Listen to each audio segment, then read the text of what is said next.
Екипите на Јувентус и Лестер се петтиот и шестиот патник во четвртфиналната фаза на Лигата на шампионите. Јувентус и повтор пат беше подобар од Порто, откако синоќа победи со 1:0. Италијанците имаа предност од 2:0 од првиот надпревар кој се одигра во Порто. Единствениот погодок на мечот го постигна Дибала во 42-та минута од пенал. Со оваа победа Јувентус им се приклучи во четвртфиналето на Борусија Дортмунд, Реал Мадрид, Бајерн Мюнхен и Барселона. Лестер бајката од минатата сезона кога стана сензационален шампион на Англија, оваа сезона ја продолжува во Лигата на шампионите. Тие, иако се дебитанти во ова надпреварување, сепак успеа да стигнат до четвртфиналето. Лестер имаше негатива од 2:1 од првиот надпревар одигран на гостински терен против Севиља.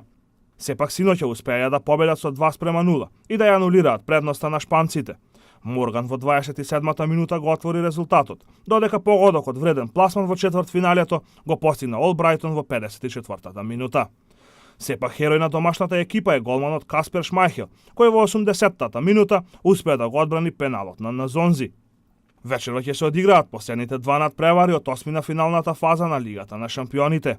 Атлетико Мадрид со предност од 4:2 од првиот надпревар го пречекува Бајер Леверкузен, додека Манчестер Сити со домашна победа од 5:3 патува на гостувањето против Монако. Двата надпревари започнуваат во 20 часот и 45 минути.